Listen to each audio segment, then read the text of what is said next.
Bueno, el día de hoy vamos a tratar sobre dos temas en general y luego, como es costumbre, la sesión de preguntas y respuestas.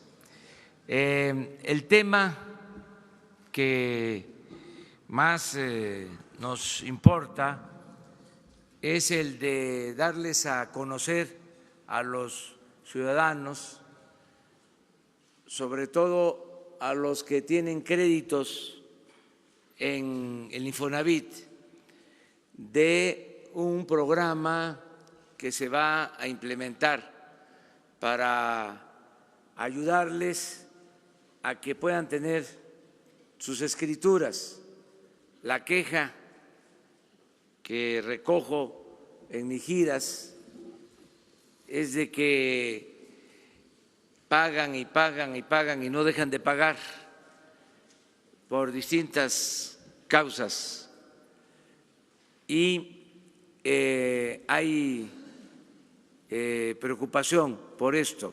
Son sus viviendas, sus hogares, y queremos darles seguridad. Primero, de que no se va a desalojar a nadie, y dar también la oportunidad de que puedan terminar de pagar para tener sus escrituras. Todo esto tiene que ver con un programa de combate a la corrupción, un programa para limpiar el Infonavit como se está limpiando todo el gobierno, de corrupción y de abusos, porque se daban la gran vida los directivos del Infonavit, como otros organismos que se escudan en la independencia, en la autonomía, para tener prestaciones estratosféricas, prestaciones más allá de lo justo, de lo normal, a partir de que son autónomos, son independientes, recibían trato privilegiado. Todo eso se está ajustando, se está terminando. Entonces vamos a pedirles a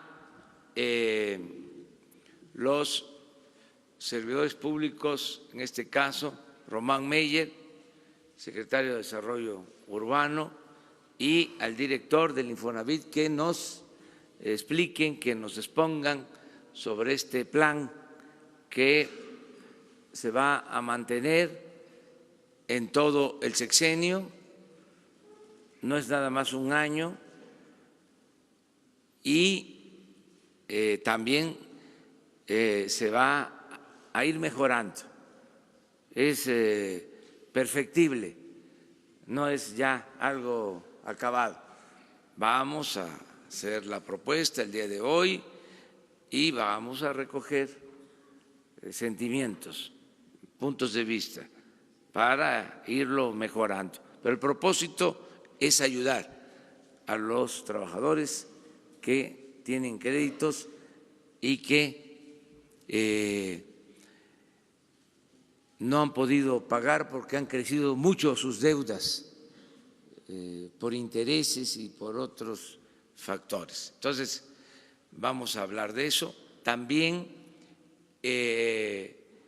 la licenciada Olga Sánchez Cordero va a informar, viene una nota en un periódico, en el Reforma, acerca de que no se manifestó un bien de la licenciada y ella quiere aclararlo. Nosotros tenemos que transparentar todo, la vida pública tiene que ser cada vez más pública y pues para eso sirve y ayuda, porque todo lo que resiste apoya. Para eso sirve y hay que aceptarlo y respetarlo, la labor del conservadurismo y de la prensa fifí. No es improductiva, al contrario, ayuda mucho. Ya sabemos que no nos ven con buenos ojos, pero nosotros tenemos que dar respuesta a todos los cuestionamientos, aunque vengan del conservadurismo y de los que se callaron como momias durante el periodo neoliberal, durante el neoporfirismo, que no les pidieron nunca la declaración de bienes patrimoniales a Salinas, ni lo tocaban, ni con el pétalo de una rosa. Pero en fin, eso es otro asunto. Lo que corresponde a nosotros es aclarar todo, transparencia, que es una regla de oro de la democracia. Entonces, vamos, si les parece, a lo del Infonavit y luego, bueno, ya la licenciada, de una vez. Sí, porque voy con los senadores. Sí. Que voy con los senadores. Muy buenos días a todas, a todos. Sí quisiera yo hacer una aclaración. El día 30 de enero giré el oficio al titular de la Dirección General de Responsabilidades y Situación Patrimonial de la Secretaría de la Función Pública, al maestro Fernando Martínez García, donde solicité hacer pública mi información relativa a los datos patrimoniales y de intereses. En ella se incluía esta propiedad que saca hoy el periódico Reforma, que adquirí junto con mi esposo en el año 2009, hace 10 años. Y en ese sentido me permito hacer dos aclaraciones. La primera, que soliciten, yo ya lo hice, a la Dirección de Responsabilidad y Situación Patrimonial de la Secretaría de la Función Pública, aclare las razones por las cuales se reservó esta información, siendo que yo di la instrucción que se publicara. Y segundo, me sorprende que el periodista José Díaz Briceño no haya atendido un criterio elemental del periodismo, llamarme para conocer mi versión. Por ello, solicito al periódico Reforma que haga esta aclaración una vez que pregunten el por qué el director general de Responsabilidad y Situación Patrimonial no lo hizo público cuando yo le solicité que hiciera público todos mis bienes. Por otra parte, también decirles que, como me ven, estoy muy bien de salud, por si alguien me ha enfermado varias veces, y me encuentro en condiciones óptimas de mi salud personal. Muchas gracias a todos. Gracias, presidente. Gracias. La licenciada va a tener que retirarse porque tiene tiene una reunión con senadores, entonces le permitimos que se ausente. Gracias. Y muchas gracias. Bueno, también nos acompaña el secretario de Hacienda, Carlos Ursúa. Entonces, sí, pasamos a lo del Infonavit. Adelante. Muchas gracias, presidente. Buenos días a todos ustedes. Buenos días al secretario de Desarrollo Agrario, Territorial y Urbano, Román Meyer, y buenos días también al secretario de Hacienda, el doctor Carlos Ursúa. Saludo también a los compañeros de los medios de comunicación y a todos los trabajadores que seguramente nos siguen a través de sus redes sociales en este ejercicio informativo y democrático. El presidente me ha pedido que informe a ustedes sobre el programa que tenemos en el Infonavit para beneficiar a los trabajadores que menos tienen y más lo necesitan y que enfrentan saldos crecientes en sus créditos del Infonavit. Pero antes quisiera hacer un pequeño diagnóstico sobre la situación de la política nacional de vivienda. Este diagnóstico que hicimos en conjunto, por supuesto, con el secretario Meyer, fue resultado de un recorrido por el país, de hablar con los trabajadores, de escuchar sus necesidades en materia de vivienda y de ver las condiciones en que vivían en muchos desarrollos que precisamente el Infonavit había desarrollado. Y lo que encontramos es que del año 2000 al 2018 se siguió un modelo expansivo de vivienda en el que se hicieron desarrollos alejados de los centros de trabajo. Muchas veces se construyó incluso en lugares donde no se debió de haber puesto una piedra, porque eran lugares que eran zonas de riesgo. También se hicieron desarrollos que no cuentan hasta la fecha con servicios básicos como agua o electricidad. Y lo anterior tuvo como consecuencia el abandono de viviendas y sobre todo la insatisfacción de miles de trabajadores que habían invertido ahí su patrimonio. Por eso esta nueva administración y al mando del secretario Meyer se está impulsando una nueva política nacional de vivienda. Y ha sido enfático el secretario en que garanticemos el derecho humano a una vivienda adecuada, asequible, cercana a los centros de trabajo para los trabajadores. Y nosotros desde el Infonavit vamos a ser parte de esa nueva política nacional de vivienda. Y por eso queremos ajustar las líneas de financiamiento de los trabajadores para entenderlos y atender sus necesidades. Vamos a impulsar, por ejemplo, un programa de autoconstrucción.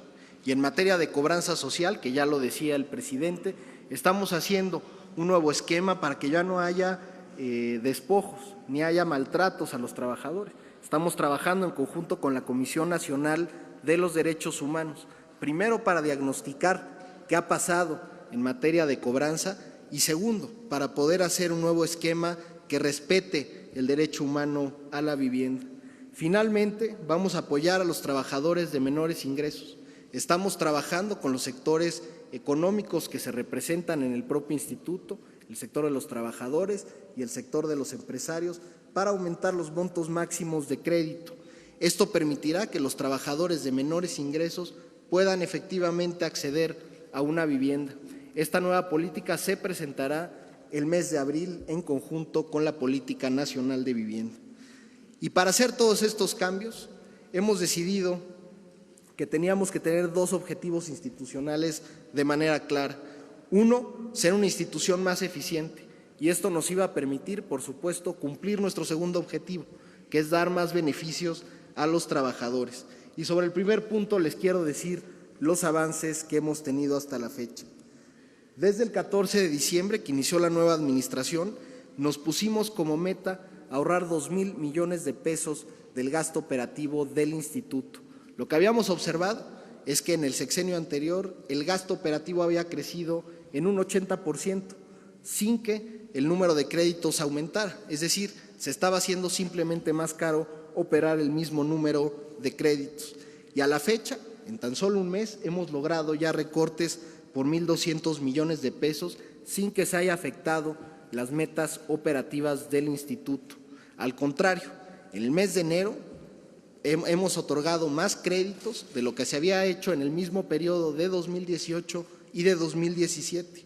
Hemos también propuesto al Consejo de Administración los lineamientos para un nuevo tabulador salarial para los altos directivos del instituto, que sean congruentes con las políticas de austeridad, eficiencia y buen gobierno que ha puesto esta nueva administración federal.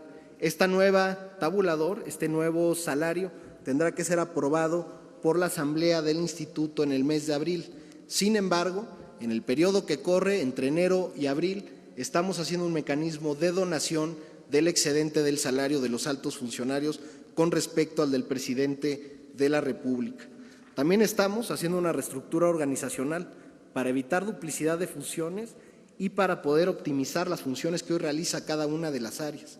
Y finalmente, vamos a cambiar nuestro marco normativo en materia de compras. Hasta diciembre del año pasado, el 92% de lo que compraba el instituto era a través de adjudicación directa o de unos mal llamados procedimientos especiales que aplicaban a distintas materias de compras. Esto, por supuesto, queremos que se revierta. Queremos que la mayoría de las compras que haga el instituto sean a través de licitaciones públicas.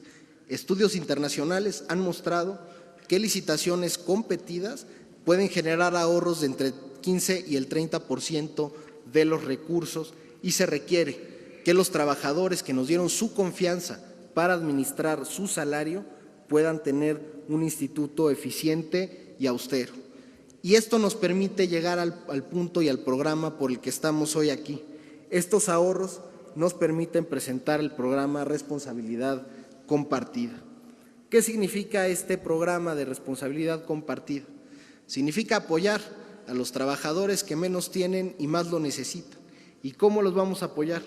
Vamos a cambiar sus créditos, que hoy están denominados en salarios mínimos, a pesos.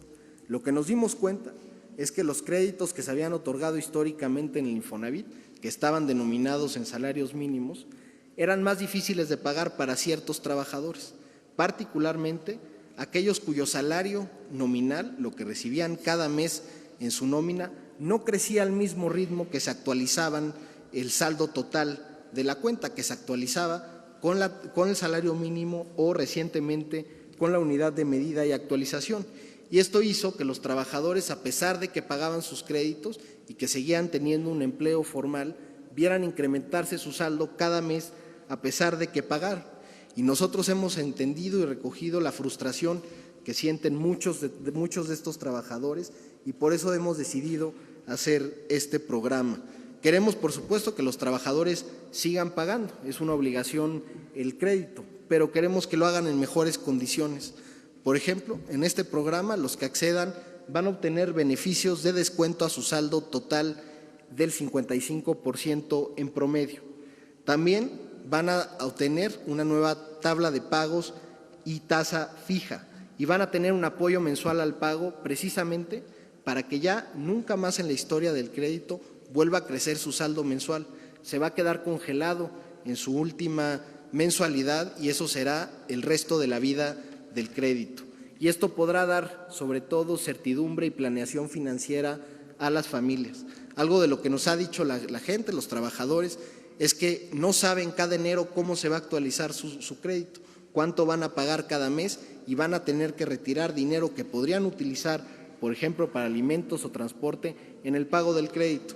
Con esta oportunidad les estamos dejando que tengan esta planeación financiera, porque ya no van a pagar más de lo que corresponda a su última mensualidad. Hemos estimado que el total de trabajadores que entrarían en esta primera etapa es de 194,875. Sin embargo, hemos estimado que a lo largo de esta administración podemos llegar a un total de 745,000 trabajadores en distintas modalidades de este programa, y que cada año iremos anunciando. Por eso es importante que quienes no apliquen este año al programa sepan que cada año estaremos apoyando a los trabajadores para que puedan tener mejores condiciones de pago para sus créditos. Y lo importante fue cómo definimos al número de trabajadores y a los trabajadores universo de esta primera etapa. Y para determinarlo, primero nos pusimos a ver qué grupo tenía créditos denominados en salarios mínimos y que estuvieran vigentes. Además, nos pusimos como meta focalizar a los trabajadores que ganaran menos de 4 salarios mínimos, y queríamos beneficiar sobre todo a aquellos trabajadores que han sido constantemente cumplidos a pesar de la adversidad que ya les mencionaba. Otro criterio de selección fue que los créditos ya tuvieran una vida de 15 años, es decir, gente que constantemente ha pagado y sin embargo ha incrementado su saldo, y además que su deuda fuera 1.5 veces mayor a lo que originalmente habían contratado. Tenemos casos muy particulares, por supuesto, son los menos, pero incluso hay gente que debe hoy, después de 15 años de pagar su crédito, 5 veces más de lo que se había contratado. Entonces, estamos focalizándonos en quienes más tenían esa deuda y sobre todo quienes habían estado cumpliendo a lo largo de la vida del crédito. También nos enfocamos a trabajadores que ya tienen más de 40 años y que por probabilidad su carrera salarial tampoco va a ir acorde al ritmo de crecimiento del salario. Todos estos criterios juntos nos dan la certeza de estar apoyando a los trabajadores que menos tienen y más lo necesitan, como nos los ha pedido el presidente. Y por eso quiero invitar ahora a los trabajadores para que puedan ver si son beneficiarios o no de esta primera etapa del programa. Y lo primero que tienen que hacer es meterse al portal bcmapesos.infonavit.org.mx y registrarse con su número de seguridad social o su número de crédito del Infonavit. Ahí mismo en el portal les van a decir si son o no son beneficiarios del programa. También, por supuesto, pueden acercarse a los centros de servicio que tiene el Infonavit a lo largo y ancho del país o hablar al Infonatel. En todos estos mecanismos se les va a informar si son o no son beneficiarios de esta primera etapa. Y de aquí, desde el día de hoy hasta el 1 de marzo, estaremos, por supuesto, invitando a todos los trabajadores a que actualicen sus datos de contacto. Muchos de los trabajadores han cambiado de empleo o incluso ya no viven en ese domicilio, aunque su crédito sigue vigente, y es difícil localizarlos.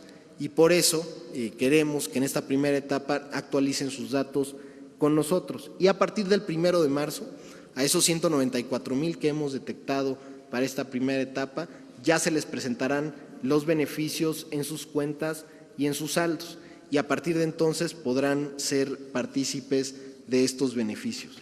Cada año, como les decía, estaremos abriendo modalidades de este programa para ir avanzando a lo largo de esta administración, siempre cuidando, por supuesto, la salud financiera del instituto en beneficio de todos los trabajadores. Es cuanto, señor presidente. Si les parece, desahogamos este tema y luego vamos a la sesión de preguntas y respuestas en general.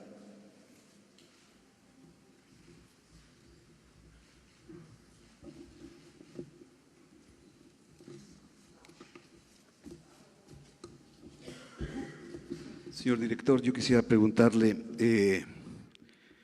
que si ha encontrado tranzas del señor David Penchina en la administración del Infonavit, recordando que él fue presidente de la Comisión de Energía del Senado y quien delineó la reforma energética, porque él en su discurso de despedida dijo que dejaba un Infonavit financieramente sólido, con un portafolio de 1.4 billones de pesos y un patrimonio cercano a los 200,000 millones de pesos.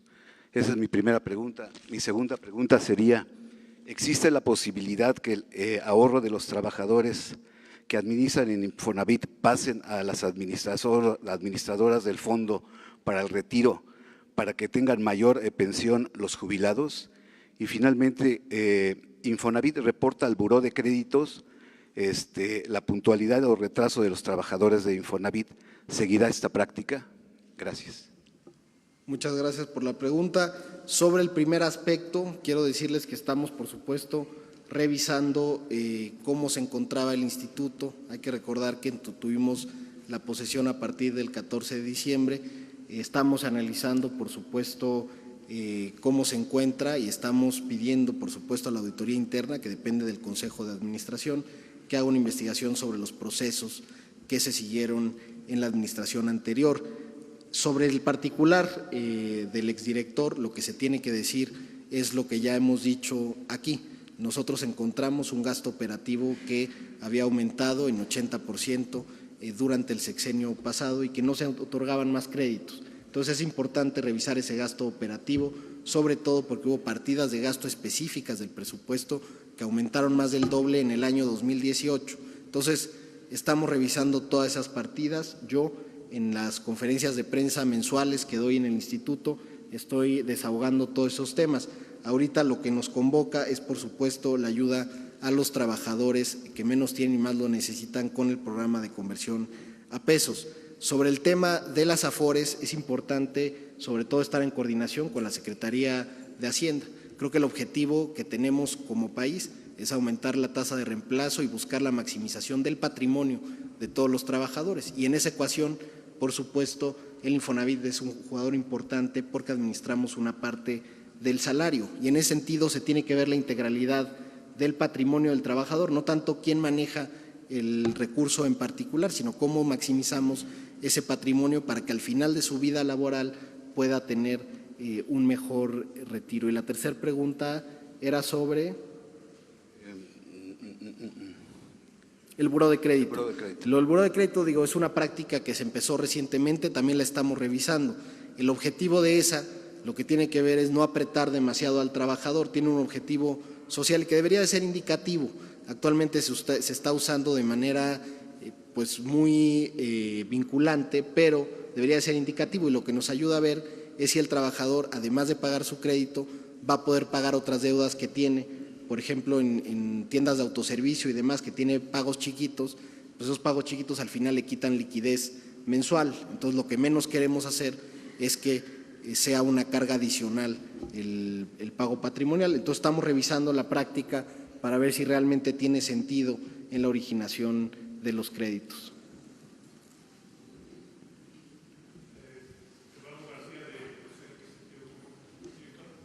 ¿Cuántos créditos tiene hoy el Infonavit vigentes y qué porcentaje de estos pertenecen todavía o están denominados en salarios mínimos? Para tener una idea del monto del programa en su capacidad total. Bueno, actualmente el Infonavit tiene 5.5 millones de créditos vigentes, 3.9 millones están denominados en salarios mínimos, pero hay que recordar sobre todo que pues, la cartera vencida, el número de cuentas que tiene el instituto es de 5.6%, entonces tienes a trabajadores que precisamente ha resultado como predecía el modelo, es decir, que su salario viene creciendo a un ritmo superior incluso al del salario mínimo y por lo tanto para ellos no resulta oneroso ese crédito. Lo que estamos focalizando es aquellos trabajadores que precisamente no tuvieron una carrera salarial esperada como en el modelo y por lo tanto hubo este desfase respecto a la curva predicha. Pero lo importante también es que a partir del año pasado el Infonavit está otorgando créditos en pesos y una tasa fija que es competitiva en el mercado y eso ayuda sobre todo a la planeación de los trabajadores porque les da un panorama de cuánto van a ir pagando cada mes, ya no se tienen que esperar esto que pasaba cada enero de a ver cuánto sube el salario mínimo o en la UMA a partir de 2016 y estaban las familias con el Jesús en la boca. Entonces, esto ya no va a pasar porque ya estamos haciendo algo que tiene que ver con la certeza y la planeación financiera de las familias.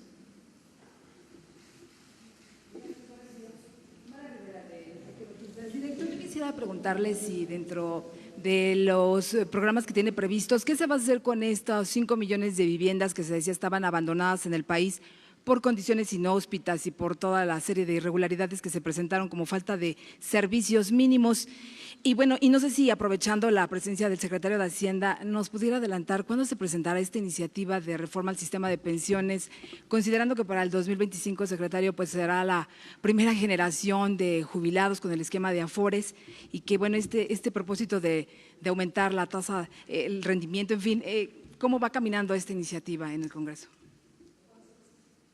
Bueno, sobre el tema de la vivienda abandonada, yo creo que sí tenemos que tener un panorama claro.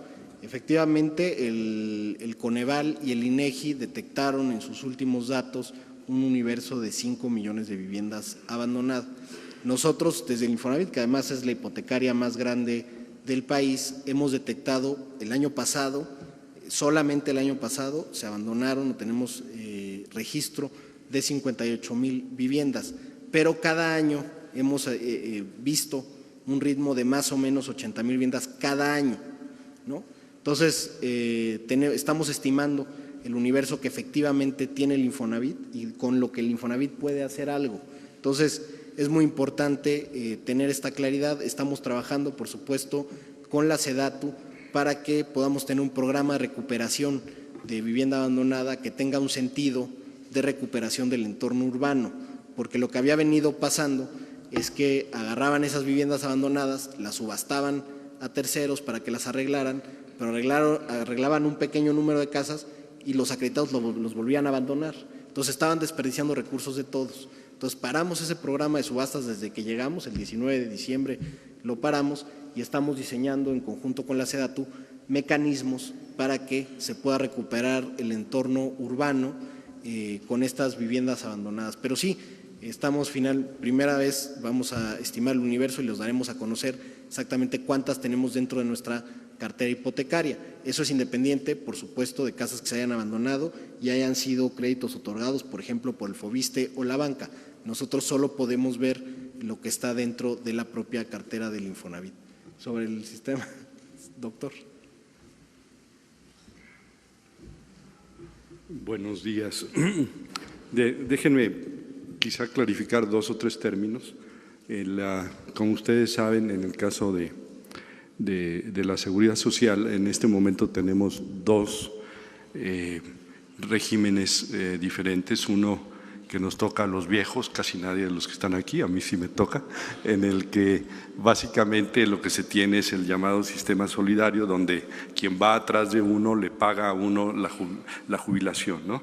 Es un sistema no de cuentas individualizadas, sino un sistema que antiguamente se llamaba solidario y que todavía sigue existiendo en muchos países del mundo, incluido Estados Unidos. En el caso de nosotros, de México, pues ya tenemos un sistema a partir de los 90 diferente. De cuentas individualizadas, y a eso se refiere la pregunta. En este caso, pues se tiene una cuenta individualizada donde el trabajador y la empresa donde trabajó, las empresas donde ha trabajado a lo largo del tiempo, van aportando dinero y ese monto pues va creciendo. A medida que pasa el tiempo, pues puede suceder una de 2 cosas. Uno, que la persona siga trabajando de manera continua, y otra es que de manera muy discontinua vaya trabajando y luego no trabajando, vaya trabajando y no trabajando, etcétera. Eso hace las cosas un poquito más complicadas, tanto para el trabajador como para el gobierno, porque el gobierno tiene que tomar en cuenta eso. Lo óptimo es que pues, de manera continua lleguen las aportaciones a las AFORES. Ahora, en el caso de la gente que ya se jubile, que es la pregunta que se hace, que ya van a empezar a entrar las primeras generaciones, lo que el trabajador va a tener 2 posibilidades dependiendo del número de horas que trabajó. Una es simplemente que pueda tener una jubilación a partir de el monto de dinero que se tiene en la AFORE. Esta jubilación se puede acudir a ella siempre y cuando haya un cierto número de semanas trabajadas. La tasa de reemplazo que se menciona aquí por el director del Infonavit y también por la reportera, significa que es qué porcentaje del salario que uno estaba acostumbrado a ganar va a ganar uno o va a tener en la jubilación. Típicamente en el caso de las AFORES, no solamente en México, sino en muchas partes del mundo, esa tasa de reemplazo es muy baja. Es por ello que, y esa es la primera medida que nosotros estamos empezando a adoptar, es por ello que hay que incentivar el ahorro voluntario a las AFORES. Segundo, las AFORES, depende su comportamiento, es muy variado. Hay AFORES muy buenas, hay AFORES muy malas. No voy a hablar de cuáles son buenas y cuáles son malas. La verdad que los invito a que ustedes estén continuamente revisando en las páginas de la CONSAR el desempeño de cada una de las AFORES. La diferencia, a lo mejor en el corto plazo parecería muy pequeña por las tasas, pero en el largo plazo, a medida que pasan los años, una pequeña tasa puede significar un gran monto. Entonces es bien importante también incentivar, informar a los trabajadores de que deben estar muy al pendiente de las AFORE en cuestión. Hay una comisión que carga cada AFORE. Por primera vez, esto fue anunciado a principios de este año, por primera vez ya se logró a través de la CONSAR que esa comisión ya sea menos, en promedio, sea menos de 100 puntos bases, es decir, menos de 1% de los saldos. En este momento está en el orden de 98 puntos bases. Aún hoy eso es alto, vamos a tratar de que se vaya disminuyendo a lo largo del tiempo. Creemos que para estándares internacionales incluido Latinoamérica, las comisiones que se cargan en México siguen siendo altas. Entonces vamos a disminuirlas de manera gradual. Otra política que ya estamos siguiendo es que vamos a premiar a las Afores no solamente por la comisión, quienes cargan menos, sino también por los rendimientos. Eso es por primera vez, eso se anunció en el plan, en estos puntos de reforma financiera que justo se anunciaron aquí con el señor presidente y con el gobernador del Banco de México, si ustedes lo recuerdan. Y tercero, también ya se anunció en ese mismo programa que se van a flexibilizar los mecanismos que tienen en manos las Afores. Ahora van a tener más posibilidades de invertir mejor de manera normal. Y se van a seguir con otras medidas. Es difícil, el asunto de la reforma de pensiones o de las pensiones en general es un asunto que a todo mundo, en todas partes del mundo, ocupa y preocupa. En Estados Unidos ocupa y preocupa mucho. En otros países, por ejemplo, como Brasil, pues es un asunto ya casi de seguridad nacional, porque es el porcentaje del PIB que se tiene que dedicar a las pensiones es sumamente alto, y en muchos otros países. Entonces estamos poco a poco avanzando y la idea es hacerlo pues, paso a paso, pero con mucha racionalidad en el programa. Bueno, hay estímulos fiscales, si ustedes, y esto qué bueno que lo pregunta, si ustedes aportan a su Afore, ustedes no pagan impuestos, es un beneficio fiscal absoluto. Es por ello que es bien importante que la gente, sobre todo los jóvenes, aprendan a aportar de manera voluntaria a su fondo de retiro.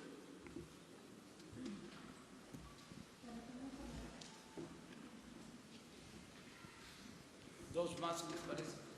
Y entramos a… Gracias, director. Rocío Jardines, de W Radio. Preguntarle algunos asuntos de Infonavit en este análisis que ustedes están comenzando a hacer al interior del instituto. ¿Qué han encontrado en tema de fraudes? Se supo que 2 trabajadores de Nayarit participaron en fraudes en el estado contra alrededor de 60,000 derechohabientes. ¿Qué es lo que ustedes han visto a nivel nacional y si han previsto algún tipo de programa para evitar estos fraudes que se dan también para las personas que no tienen dinero para pagar a un notario y no pueden pues obtener sus escrituras y que jamás las obtendrán porque las inmobiliarias llegan a vender los inmuebles y tienen la deuda ante el instituto? Y por último también preguntarle si habrá algún tipo de, o si han proyectado algún tipo de programa con Foviste para equilibrar los pagos en créditos mancomunados, porque Foviste, siempre un trabajador del Estado paga menos en crédito que un trabajador que tiene Infonavit. Gracias. Muchas gracias. Sobre el tema, por supuesto que mencionas de Nayarit y que también ha pasado en Coahuila, solo informarles que están siendo investigados por las instancias jurisdiccionales locales. Ellos determinarán lo conducente sobre lo que se determine de la conducta que se cometió. Sin embargo, nosotros como administración nueva, por supuesto, estamos colaborando con la Fiscalía General de la República en los casos que ha intervenido la Fiscalía, que es el caso específico de Nayarit. Ahí hemos aportado datos nosotros como administración sobre cómo se llevan a cabo estos procesos de cobranza y sobre todo recalcar que estos procesos de cobranza están permitidos por las legislaciones locales. En ese sentido, el Infonavit no es autoridad para decir que cambien las leyes, pero se permite por las legislaciones locales. Y en particular, esto que estaba pasando en Coahuila y Nayarit, particularmente, por ejemplo, en Coahuila se están llevando a cabo juicios masivos que suman 130,000 créditos y en el caso de Nayarit suman 32,000 créditos. Eso es lo que nosotros tenemos detectado como números y que se están llevando en esos juzgados. Y lo que pasaba, para los compañeros que no tengan claridad sobre el tema, es que personas o trabajadores que tenían sus casas, por ejemplo en Chihuahua, y que habían caído en cartera vencida y por lo tanto se habían ido a un proceso judicial de recuperación de cartera, esos juicios de gente de Chihuahua se llevaban a cabo en Nayarit o en Coahuila y ahí mismo es que se juzgaban a través de edictos y cosas que permiten, insisto, las propias leyes locales. Nosotros, yo como director, el 27 de diciembre solicité a la auditoría interna de la institución que investigara las responsabilidades que pudieran haber tenido servidores públicos de la institución y sobre todo revisar los procesos en materia de cobranza social. Y esa es la razón por lo que les decía al principio. Y estamos trabajando un mecanismo de colaboración con la Comisión Nacional de Derechos Humanos para mejorar nuestro mecanismo de cobranza. Lo que había pasado es que el Infonavit había tercerizado prácticamente todo y había perdido su responsabilidad en esa materia. Nosotros creemos que sobre todo al ser una instancia de seguridad social tenemos que estar cercanos a los trabajadores. Por eso queremos cambiar la parte de los mecanismos de cobranza social. Estamos trabajando con la Comisión Nacional de Derechos Humanos y ya les iremos informando cómo va a quedar el nuevo mecanismo, por supuesto, con todo lo que la ley nos dice y nos mandata, que es efectivamente poder hacer procesos judiciales en caso de que se necesiten, pero también ser muy sensibles a la realidad de los trabajadores y sobre todo a la realidad del mercado laboral mexicano y teniendo como base que se trata de un derecho humano que está consagrado en nuestra Constitución. Entonces, estamos haciendo todo eso y informaremos, por supuesto, lo que lleguemos con la Comisión de Derechos Humanos. ¿Quién? Sobre el tema de Foviste también, estamos revisando, como saben está el crédito Infonavit Foviste que aplica para cónyuges, lo que estamos viendo es cómo ampliarlo, uno para compartir mejor el tema de los pagos, que es lo que decías, pero también para que los créditos no solo puedan aplicar a cónyuges, sino padres e hijos y cualquier otra relación familiar que pueda servir para ampliar el monto de crédito y puedan obtener una mejor vivienda. Entonces, en ese sentido, con el vocal ejecutivo de Foviste, estamos trabajando un mecanismo para que pueda ser mucho más fácil, pero además más amplia la gama de posibilidades de combinar créditos Infonavit, Foviste, incluso también trabajadores que vienen del sector público al privado o viceversa, pues tener la posibilidad de una efectiva movilidad de las cuentas de vivienda. Entonces, estamos haciendo ese programa con Foviste, es muy importante para nosotros, sobre todo en mercados específicos donde el Infonavit no es tan fuerte como la Ciudad de México, ahí el Foviste es un aliado muy importante para nosotros. Buenos días, Sara Pablo de Radio Fórmula. Preguntarle al director del Infonavit, ¿cuántas viviendas se encuentran en zonas de alto riesgo donde no debían haberse construido? ¿Cuál es el estatus y si siguen ahí? Y si me permite al secretario de Hacienda preguntarle sobre el tema de las Afores, porque se había dicho que había habido una pérdida por el tema del aeropuerto, de la cancelación del aeropuerto en Texcoco. Muchos usuarios han registrado en sus estados de cuenta alguna pérdida en su ahorro. ¿A qué se debe esto? Si tiene que ver o no con el aeropuerto. Gracias. Bueno, el caso de viviendas en zonas de riesgo, el número exacto, digamos, no lo tenemos, pero estamos realizando estudios en zonas que nos preocupan.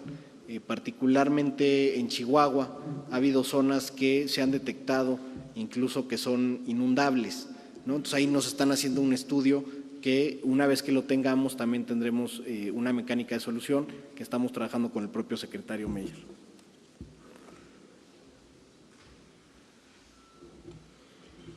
Bueno, en el caso de las Afores, como ustedes saben, parte de los montos que tienen son invertidos en renta variable. Entonces, el año pasado, sobre todo en los últimos 6 meses, en todo el mundo, no solamente en México, las bolsas cayeron. Entonces, eso hace que a su vez se refleje en el monto de las Afores. Y allí el punto es no apanicarse. Sobre todo en el caso de inversión en renta variable, pues suben y bajan las cosas, pero en el largo plazo la tendencia siempre es positiva. ¿Tiene algo que ver eso con el aeropuerto? No, de ninguna manera. A lo mejor el reportero, la reportera piensa eso porque hubo dos instrumentos de deuda que se usaron para el aeropuerto, para este proyecto del nuevo aeropuerto de Texcoco, que ya no está en pie.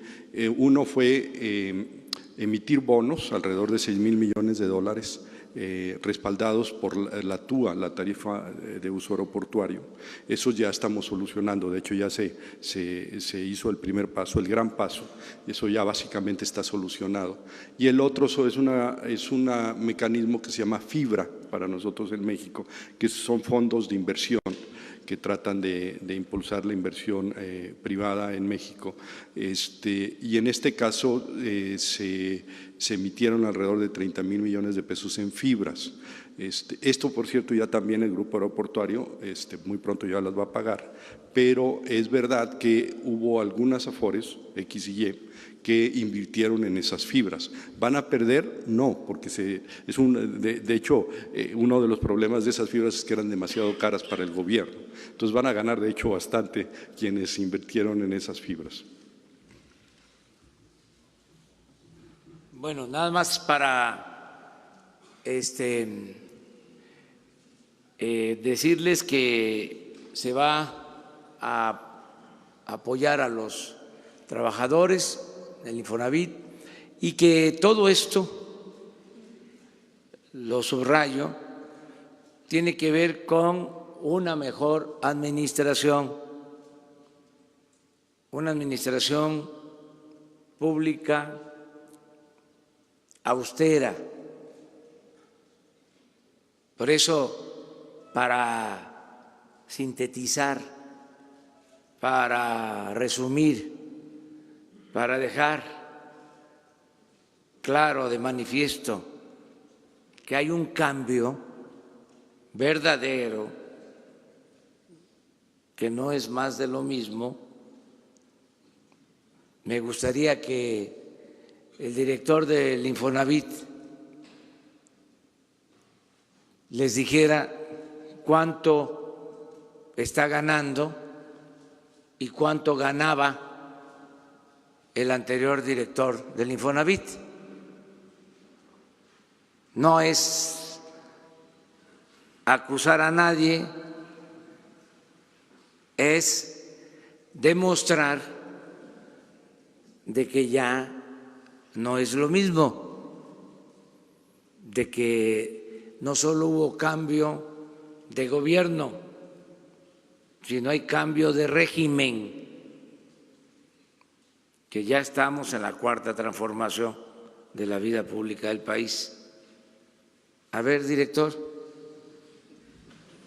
Claro que sí, presidente. La anterior administración, el director en el periodo de enero a diciembre de 2018 recibió en un salario integrado en términos brutos 9.3 millones de pesos. Eso fue el salario anual entre enero y diciembre. Si lo dividiéramos en términos brutos, sería algo así como, pues más o menos 700,000 pesos, un poquito más. Sí, es 9.3 millones de pesos entre los mensual, ¿cuánto? ¿no? Mensual, pues son 745,000 pesos, ¿no? Entonces, eso era el salario que recibía en términos brutos el anterior director.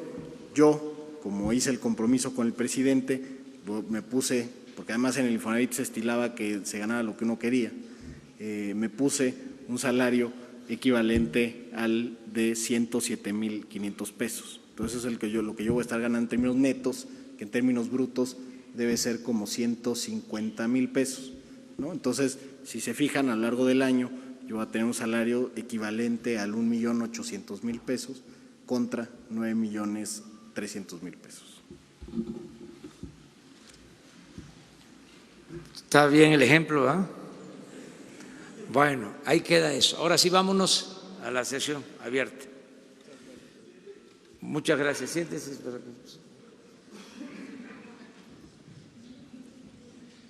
Buenos días, presidente. Shaila Rosagel, de Grupo Gili, periódico El Imparcial, La Crónica de Mexicali y Frontera de Tijuana. Presidente, sobre el tema de Tijuana, me gustaría nada más saber si tienen un tiempo específico para empezar a ver los resultados allá con esta estrategia que se está implementando para disminuir la violencia, y si nos pudiera hablar un poquito sobre las otras regiones que adelantó ayer, que también se van a ver, ¿no? Y también preguntarle sobre la frontera. Ya Estados Unidos empezó a regresar a migrantes que piden solicitud de asilo a la frontera de Tijuana. ¿cómo el gobierno federal cómo va a apoyar? ¿Tienen algún programa, algo para apoyar a los migrantes que están ahí, que se están quedando allí? Y sobre todo, ¿por qué México está aceptando, ¿no? Tener a los migrantes ahí ante esta decisión de Estados Unidos? Y sobre los beneficios fiscales para la frontera norte, ¿ya hicieron alguna evaluación sobre qué porcentaje de empresas ya redujeron el IVA allá y lo difícil que ha sido para esta central esquema de beneficios? Hace unos días la Coparmex dijo que solamente en el caso de Tijuana 15% habían podido integrarse a este programa. Aprovechando que está aquí el secretario de Hacienda, a ver si nos puede explicar un poquito sobre esto. Y ya para finalizar, presidente, y no extenderme mucho, hay una creciente demanda sobre la cuestión de su seguridad. Usted ayer dijo que volvió a reiterar pues que no va a hacer algo extra, ¿no?, para mejorar su seguridad, pero también ha dicho que hará caso a lo que el pueblo diga. ¿Usted pensaría someter a consulta la cuestión de su seguridad, presidente, ante esta demanda que hay para ello? Gracias. Mire, acerca de la primera pregunta, el transcurso del día de hoy va a haber una conferencia de prensa organizada por Jesús Ramírez para informarles sobre el plan al que hicimos referencia el día de ayer, que incluye Tijuana y otras regiones en donde ha habido un incremento en homicidios. Hoy el secretario de Seguridad Pública, Alfonso Durazo, y los responsables de este plan, desde luego el secretario de la Defensa, el secretario de Marina, van a informarles sobre este plan que inició el lunes. Comenzó este plan en Tijuana. Ese día o un día antes se habían registrado 20 homicidios en Tijuana. El día de ayer ya fueron 4. No es para echar las campanas al vuelo, pero ya se está interviniendo. Y así en otras regiones. Es importante que conozcan ustedes este plan, que es el que se va a llevar a cabo en las 266 coordinaciones territoriales, porque no vamos a utilizar la misma estrategia de los gobiernos pasados de atender donde hay el problema y luego el problema se traslada a otras partes y no se resuelve, que fue lo que hicieron cuando se propusieron atender lo del robo del combustible. Ahora me aclaran, me mandan a decir de que sí, había una acción, pero se centró básicamente en el ducto de Minatitlán, en Azcapotzalco, y en particular en los límites de Veracruz y Puebla, en esa zona. Es donde actuaron. ¿Qué pasa? Pues si solamente se atiende eso, ese ducto, pues los que se dedican a esas actividades ilícitas se trasladan a otros ductos. Por eso creció tanto Hidalgo. Entonces, no es solo atender una parte, es un plan integral, permanente, para todo el país, Por eso necesitamos de la Guardia Nacional y necesitamos tener más elementos, porque hay un faltante de elementos para la seguridad pública. No son suficientes los policías, los soldados, los marinos. Hace falta convocar a más elementos. Entonces, lo de estas 15 regiones es parte del plan que va a atender la Guardia Nacional. Va a ir creciendo hasta que tengamos todo el país. Entonces, hoy, terminando la conferencia, les van a informar sobre esto. Sí,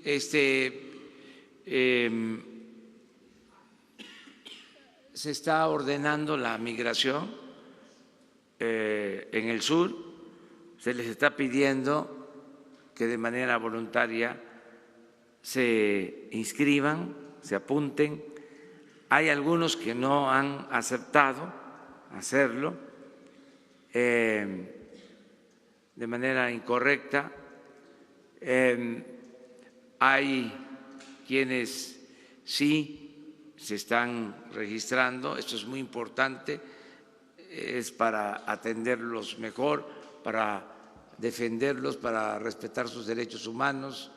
Se les están entregando alimentos, medicamentos, se les está atendiendo. Todo esto en tanto atendemos el fondo que tiene que ver con el crecimiento, con el desarrollo en Centroamérica y en nuestro país. Yo quisiera que un día, o me gustaría un día presentarles las cifras sobre crecimiento económico en México, porque es muy claro cómo el sureste se quedó rezagado. La única excepción en crecimiento y creación de empleos es Quintana Roo, en el sureste. Entonces, ¿por qué la migración? Pues porque no hay oportunidades de trabajo. Por eso la importancia del desarrollo en Centroamérica y en el sur de nuestro país. Ese es el planteamiento de fondo que estamos haciendo al gobierno de Estados Unidos. Afortunadamente lo están entendiendo, han sido respetuosos. El presidente Donald Trump ha sido respetuoso, ha hecho señalamientos porque tiene que hacerlos, pero ya no es la misma situación de antes, porque estamos estableciendo relaciones para la cooperación. Hay estos acuerdos de impulsar el desarrollo en Centroamérica, de impulsar el desarrollo en el sur del país para enfrentar así el fenómeno migratorio. Y se está entendiendo que nosotros debemos dar protección a migrantes, tenemos que garantizar sus derechos humanos, y es lo que se ha venido haciendo.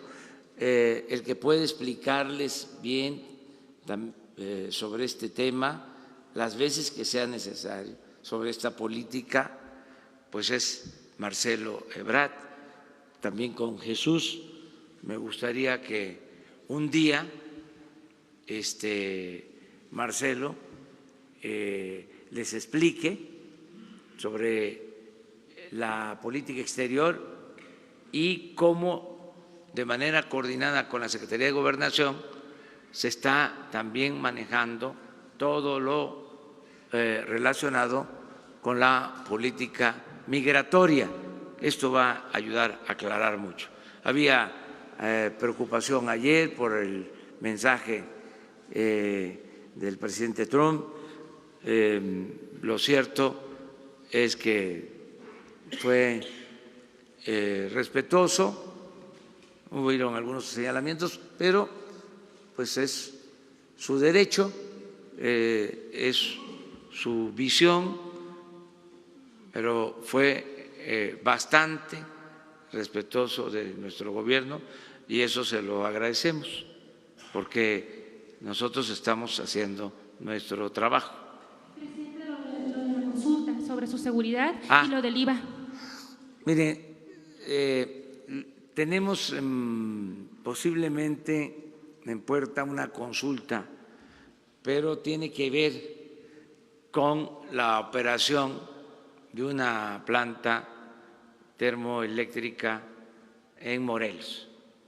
Voy a estar en Morelos porque fui a Ayala, hice el compromiso de regresar en un mes. Voy a estar en Morelos en una semana para hacer un planteamiento. Se los explico así de manera general, sin consulta a los ciudadanos, por decisión del gobierno y también para dar contratos a empresas. Se hizo un gasoducto y una termoeléctrica en Morelos, Yecapistla, Morelos. Se invirtieron alrededor de 25,000 millones de pesos. Esa planta va a permitir alumbrar casi todo Morelos. Es de la Comisión Federal de Electricidad, no es de una empresa particular. Entonces se generó toda una protesta, hubo represión, metieron a la cárcel a campesinos. Y ahora estamos ante una situación muy especial. Faltan 100 metros de ducto, de gasoducto, para echar a andar la planta y producir energía. Es inversión del pueblo, es energía para el consumo de los mexicanos y también para que no aumente el precio de la energía. Y hay oposición porque fueron atropellados. Esto lo hicieron los gobiernos anteriores. Muy mal. Ahora se quejan los expresidentes, pero ¿qué culpa tengo yo de la manera en que procedieron? Pero imagínense dejar abandonada una planta de 25,000 millones de pesos para generar energía. Entonces, vamos a buscar un acuerdo. Les voy a hacer una propuesta a todos los municipios por donde pasa el ducto, porque incluyó varios estados, y desde luego donde está la planta. Ya me informé y no hay problema de contaminación. La planta tiene un proceso de tratamiento de agua de lo más avanzado, porque si se afectara el agua, se contaminara el agua, ahí sí, ni modo, se quedaría, porque lo más importante pues es la salud del pueblo. Pero hay estudios y hay certificación de que no existe esa contaminación del agua. De todas maneras, lo voy a poner a consideración de los ciudadanos y va a haber una consulta para que todos opinen. Vamos a dar la información y que se decida sobre este asunto. No, les hablo de esta. Yo me siento muy tranquilo, estoy muy bien con mi conciencia y estoy muy bien con el prójimo. Entonces, no tengo ningún problema, ninguna amenaza real. Yo estoy apoyado, respaldado, protegido por millones de mexicanos. Puedo pasar donde hay una manifestación. Ayer que íbamos a Querétaro, una manifestación de maestros despedidos, me bajé y me respetan y yo les agradezco eso. Entonces, no hay enemigos, no tengo enemigos, hay diferencias. ¿Saben con quiénes? Con los de arriba, con los políticos o con dirigentes. Por ejemplo, ahora hay inconformidad con lo de las estancias, pero es arriba. La gente sabe, por ejemplo, los niños de las estancias van a tener apoyo. Lo que no queremos es la intermediación onerosa, costosa, fraudulenta. Ya eso se termina. Las organizaciones campesinas, los líderes, con todo respeto, que están inconformes, sí, porque ya no se les va a dar dinero a las organizaciones. Entonces,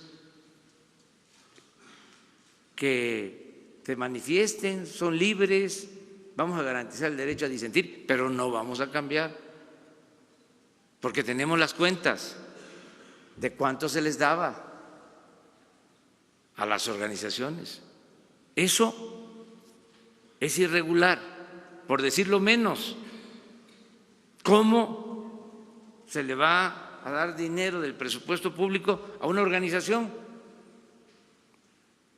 que forma parte del Poder Ejecutivo? ¿Quién es el que ejecuta? Pues el gobierno es el que lleva a cabo las acciones.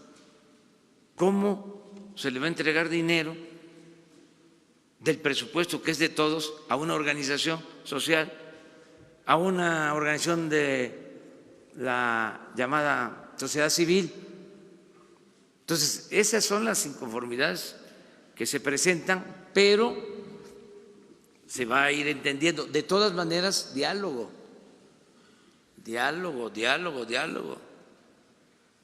Tenemos que convencer y persuadir. ¿De acuerdo?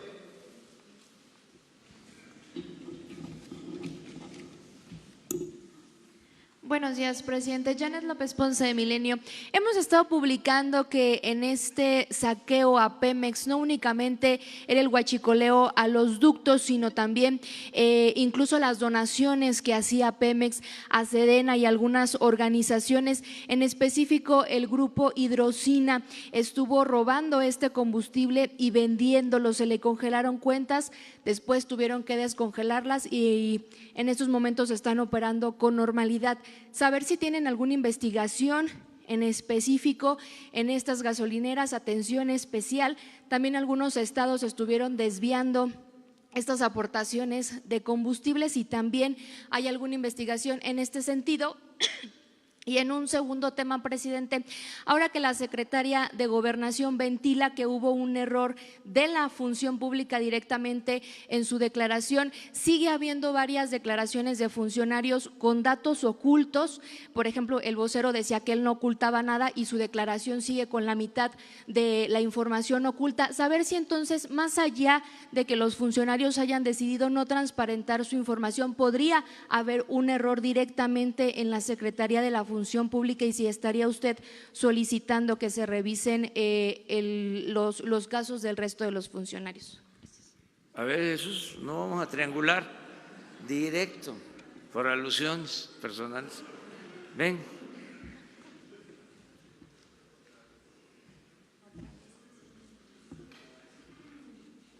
En mi declaración, como todos muchos funcionarios, establecimos, hay una serie de opciones en el formulario y ahí establece que hacer públicas este tipo de datos sobre otros ingresos, bienes, propiedades, en fin, todo esto. Y ahí está, yo cuando llené mi solicitud, bueno, la declaración, puse que todo fuera abierto.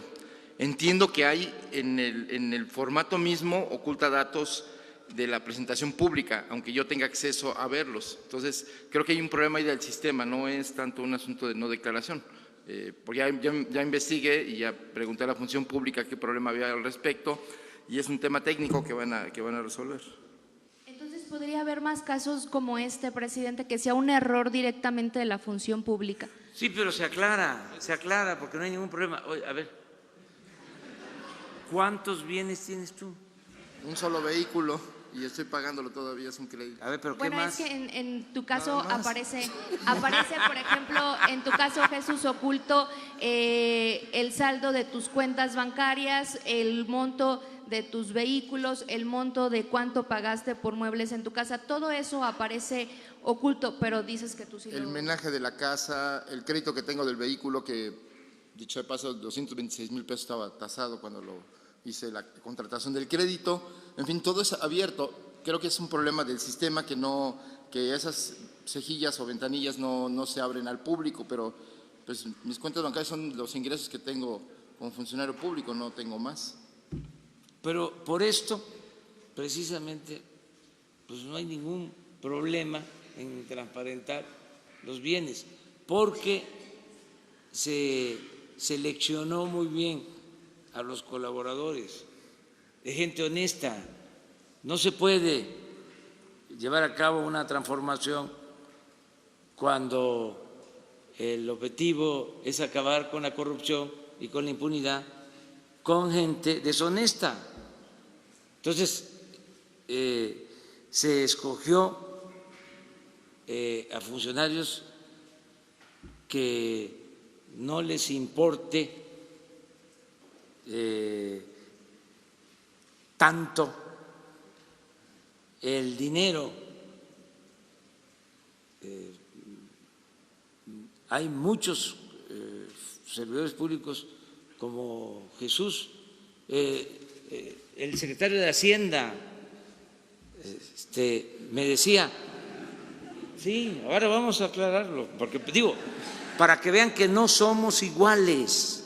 El secretario de Hacienda me decía, me llevó la propuesta de la reducción del salario y me dijo, aquí hay esta, creo que del 40% y esta otra del 50% de disminución.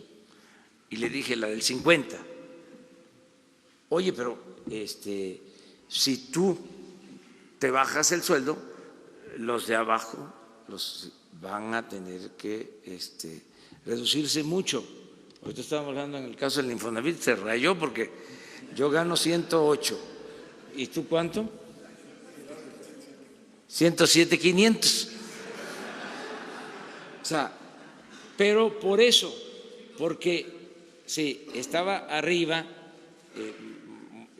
y para que se cumpliera con la Constitución, pero le dije a Carlos, a ver, ¿cuánto ganas de investigador en el TEC de Monterrey? Como investigador con la mayor clasificación, ¿sí? Director de un centro de estudios especializados, pues no llegaba a esto, a lo que ahora está ganando. Entonces le digo, te rayaste. Pero ¿saben por qué era su preocupación? Porque vive de su sueldo el señor secretario de Hacienda. Entonces, por eso no tenemos ningún problema en dar a conocer lo de los bienes. Y así va a seguir. Y si hay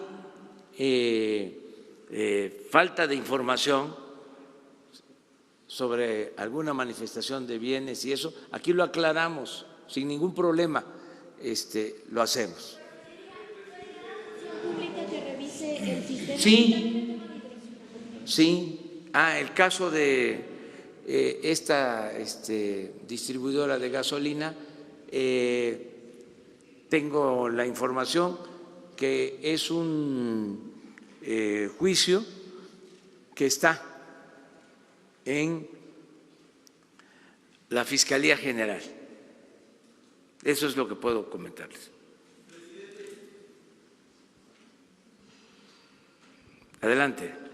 Gracias, buenos días. Alberto Rodríguez, SDP Noticias. En este espíritu de dar a conocer los salarios, los bienes, aprovechando que está aquí el secretario Meyer, no sé si nos puede decir cuánto ganaba su predecesora. Y bueno, el caso del señor Durazo no había predecesor, pero sí en el caso de Ursúa también había predecesor. No sé si tengan el dato ahorita.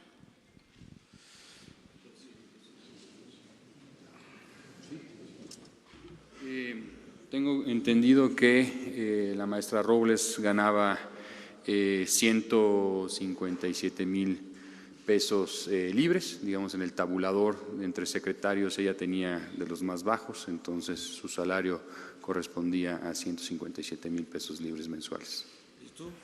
Yo igual que el resto, 107,499, ¿no? Bueno, ya, pero es así más o menos, en general, ya, vámonos, vamos aquí en medio, los dos.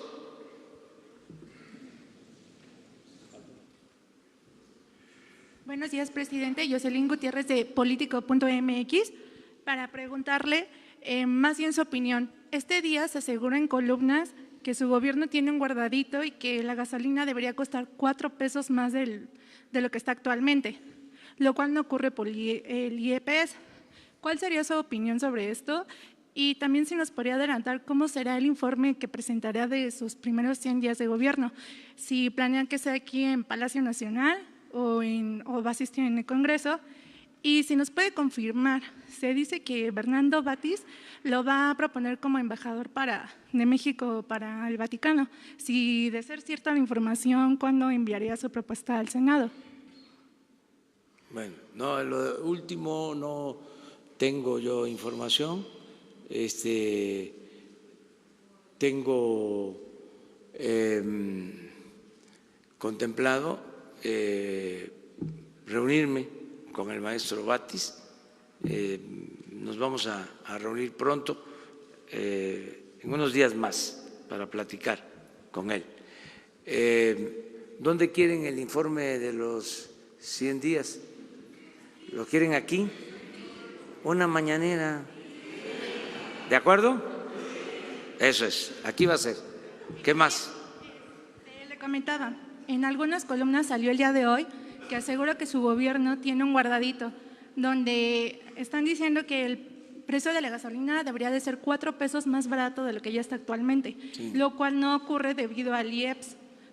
¿Cuál es su opinión al respecto? Pues que está bajando la gasolina desde que llegamos, un poquito, pero está bajando. Yo hice el compromiso de que no iba a aumentar el precio de la gasolina, ese fue el compromiso que hice, y lo voy a sostener, y lo que baje pues es ganancia. Estoy pendiente de eso, estoy vigilando de cómo andan los precios, de quién es quién en los precios. Ahora que fui, por ejemplo, a Veracruz, me estuve fijando, en Veracruz fue donde encontré los precios más bajos de la gasolina, de manera particular en Coatzacoalcos y en Minatitlán, 16.84 el litro. Cuando aquí en la Ciudad de México está a 19.60, depende, pero hasta 19.80, de 16.84 a 19.60 es bastante el diferencial. Ha ido creciendo en algunos casos el diferencial, no mucho, se mantiene la competencia, por eso es muy importante que se conozcan los precios antes de ir a cargar, porque sí puede haber diferencia de un centro de distribución a otro. Entonces, vamos a mantener el precio sin aumento. Dije, no va a haber gasolinazo. Por último, presidente, yo sé que ya había retomado lo de Estados Unidos, pero queríamos saber la postura de Segov sobre el discurso de ayer de Trump, donde acusó que México organiza las caravanas migrantes, las cuales se dirigen a los puntos más débiles de la frontera. Entonces… Sí, respetamos mucho ese punto de vista del presidente Donald Trump, pero no vamos nosotros a polemizar. Esa fue la única mención. ¿Sí? Dijo gobiernos que facilitan el transporte de migrantes. Hay una larga explicación sobre esto, pero no vamos a contradecir. Yo ayer explicaba de que hay, como es natural, hay una confrontación política bastante respetuosa, con urbanidad, entre republicanos y demócratas. Entonces, no nos vamos a meter en eso nosotros, ¿no? Respeto, respeto, respeto, respeto. Okay, muchas gracias. Gracias. Buenos días, señor presidente, secretarios, subsecretario, director Alejandro Lelo de la Red Diario Basta y Grupo Cantón. Presidente, sobre el tema de su seguridad, quisiera abordarlo con otro enfoque. El 12 de noviembre, en una entrevista en Mérida, usted nos dijo lo siguiente, cito: yo ya no me pertenezco, estoy al servicio de la nación, soy un hombre de nación. Entonces tengo que cumplirle al pueblo de México. Mi amo es el pueblo de México. Es mi responsabilidad no fallarle y no le voy a fallar. La pregunta concreta, presidente, si el pueblo que es su amo, como usted lo definió, le pidiera que incremente su seguridad, ¿lo haría? Quizás la manera de pedírselo sería vía una consulta. Esa sería una primera pregunta. Y la segunda, sobre el caso de Foviste, hay muchas quejas, denuncias que se encuentran en una situación más o menos parecida a los casos que hay en Infonavit. ¿Estarían pensando en algún programa parecido para Foviste? Gracias. Sí, vamos a hacer lo mismo que se está haciendo en el caso del Infonavit. Se les va a presentar también el programa de Foviste.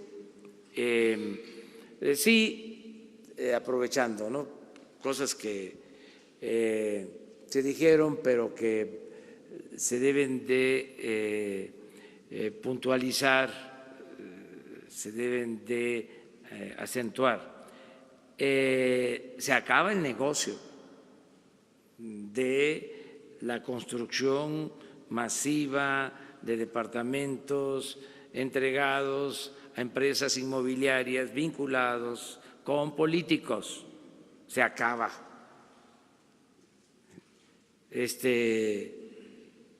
Ya No se van a seguir construyendo huevitos de 30 metros, que son contrarios a los derechos y a la dignidad de las familias. Se acaba la corrupción. No se van a seguir construyendo unidades habitacionales en zonas bajas, inundables, solo porque dan los permisos autoridades a cambio de sobornos.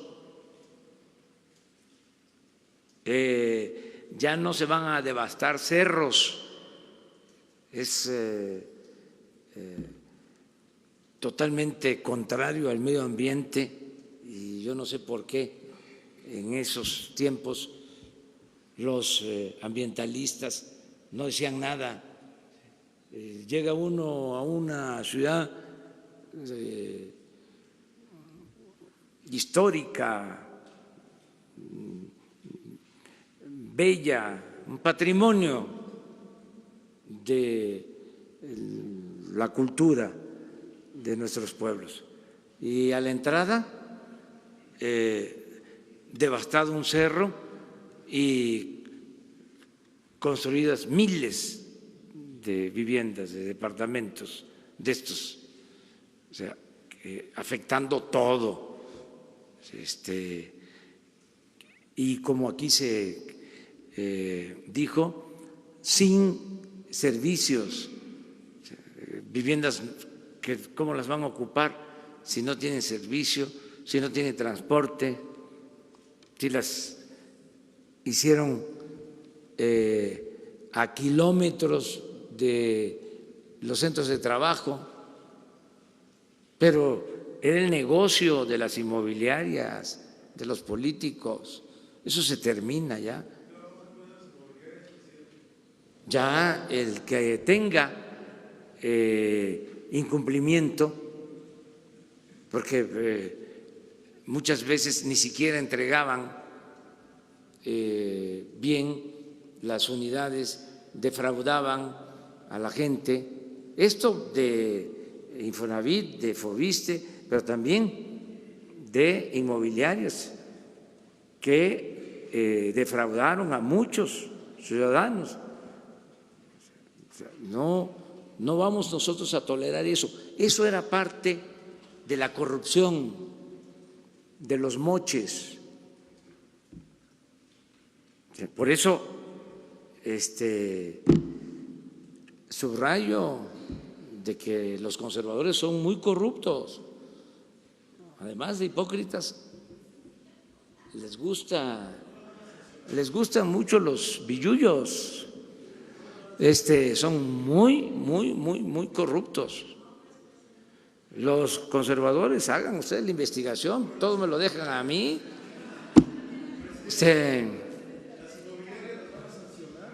Sí, todos los juicios que están abiertos se van a continuar. Todo esto que se mencionó de Nayarit, de Coahuila, de cómo despojaban de sus casas a los trabajadores, pero no a 10, a 20, a 100, a miles.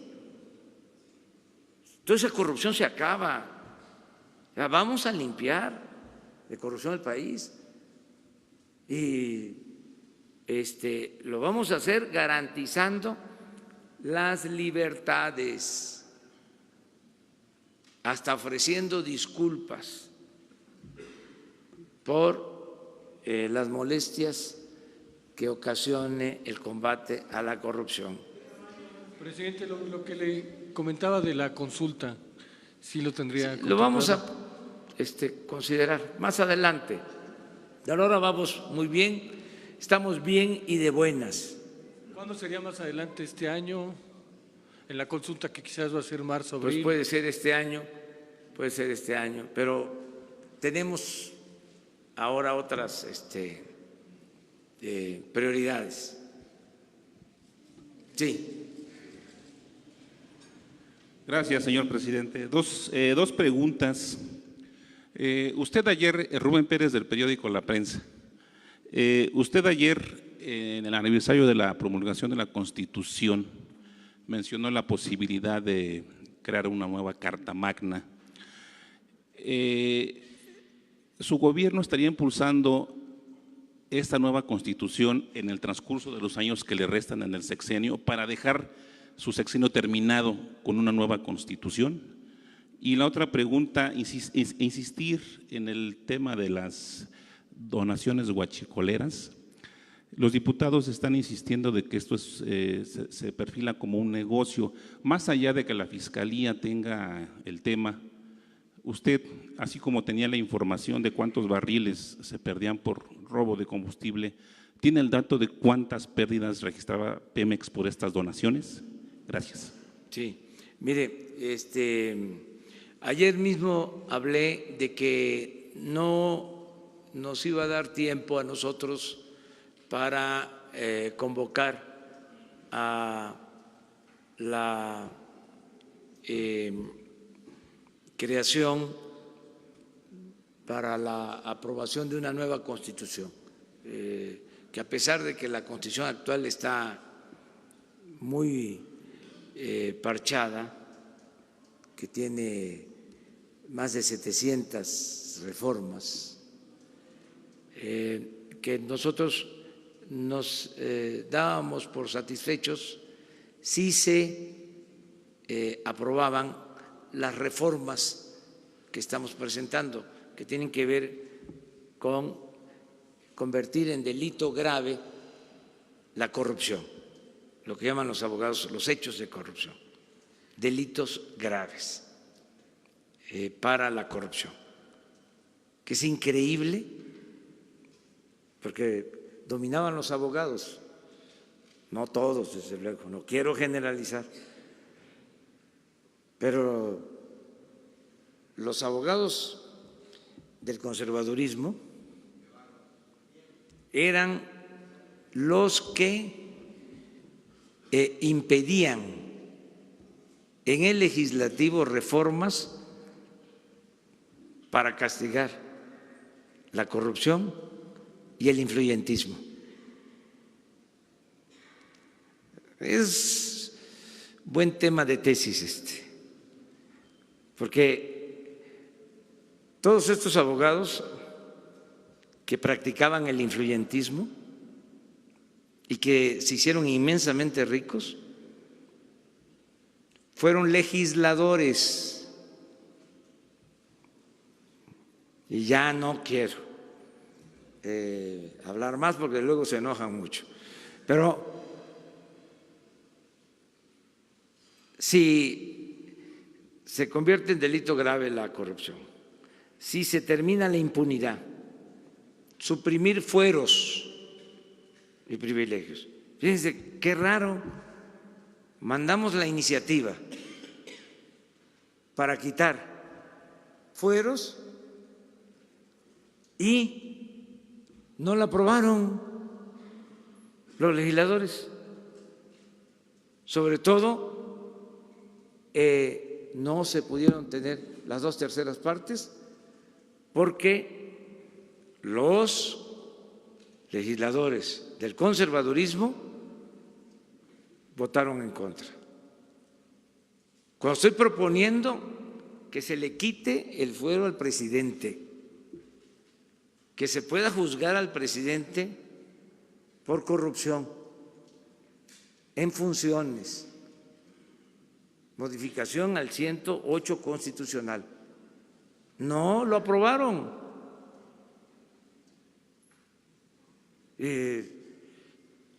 ¿Por qué? Porque saben que si eso queda establecido ya no lo van a poder quitar. Y mi propósito es que se vayan sentando las bases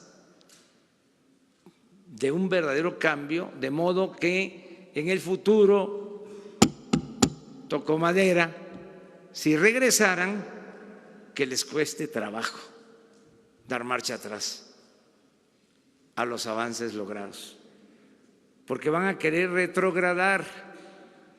Así son los conservadores. Esa palabra es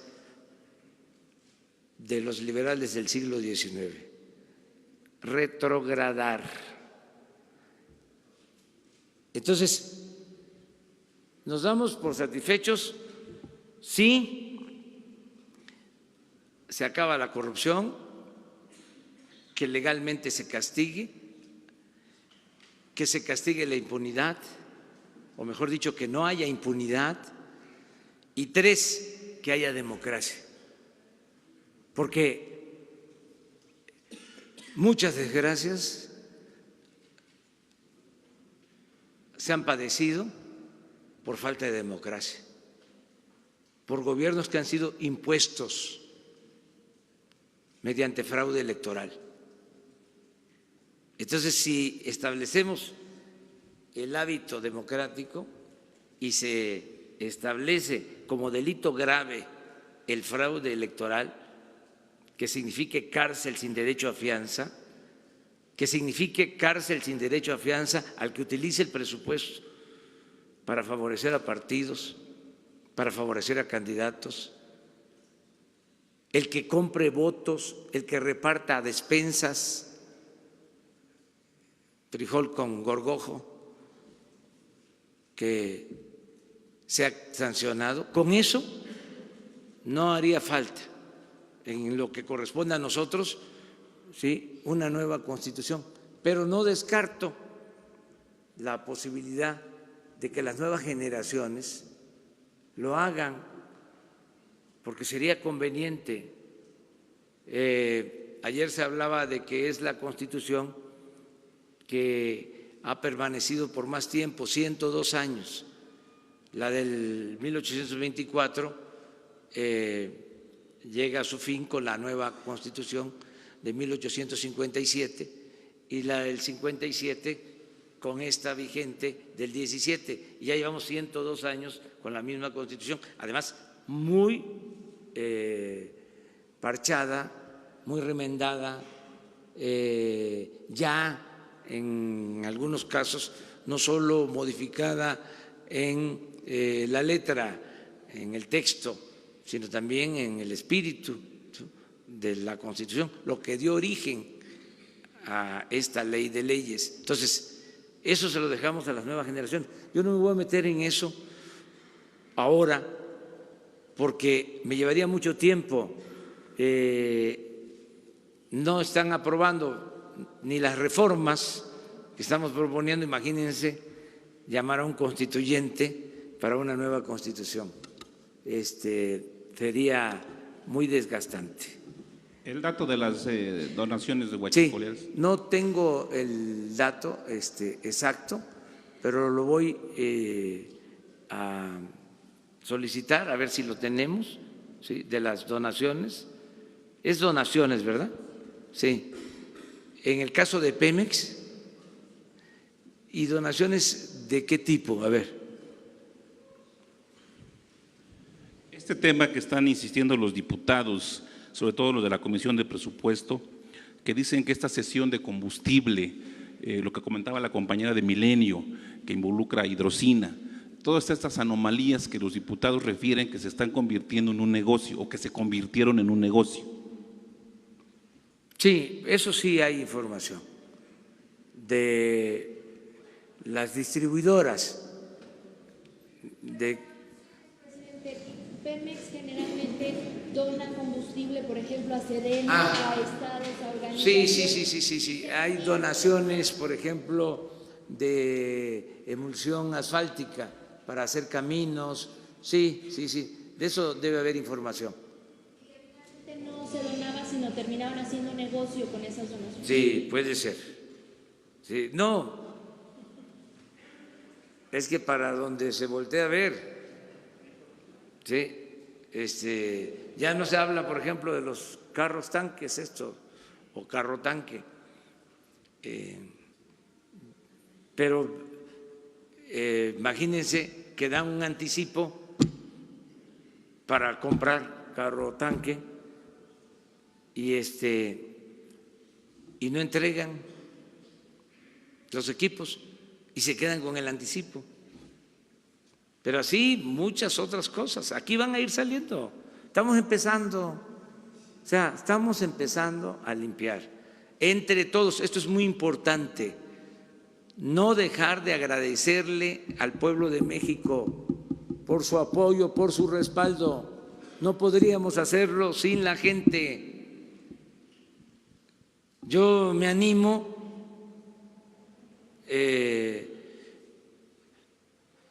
saco fuerza, no me canso, me aplico a fondo, me entrego a esta causa porque tengo el respaldo de la gente, tengo el respaldo de los ciudadanos. Entonces, es una labor de todos.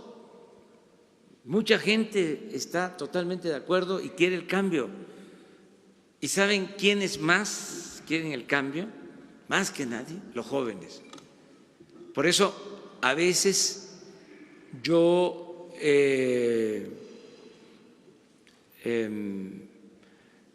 explico, no hablo de corrido, ya lo saben, pero sí trato de explicar más, de contextualizar, porque es muy importante que se tengan todos los elementos. Es pedagogía para que siga cambiando la mentalidad de los ciudadanos, sobre todo la mentalidad de los jóvenes. Es que estaba tan mal la situación de que se celebraba al que actuaba de manera deshonesta, se le consideraba astuto, y tonto al que no robaba, al que no aprovechaba la oportunidad. Esa era la subcultura, ¿no?, que estaba tratando de imponerse. Ahora tiene que moralizarse la vida pública y no cuesta mucho trabajo porque la gente así lo quiere y por los valores que hay en las familias, en los pueblos. Nuestro pueblo, se burlan algunos, y los que están acostumbrados a la tranza se burlan cuando hablo de pueblo bueno, pero es cierto, lo mejor que tenemos es nuestro pueblo, y la mayor riqueza de México, la mayor riqueza de México es la honestidad de su pueblo. Por eso pues vamos a poder salir de la crisis, porque esa es la cultura que nos ha salvado siempre nuestro pueblo. Entonces, claro que está allá arriba, echado a perder, cuando uno habla del pueblo bueno, cuando uno dice de que el pueblo es honesto, ¿no?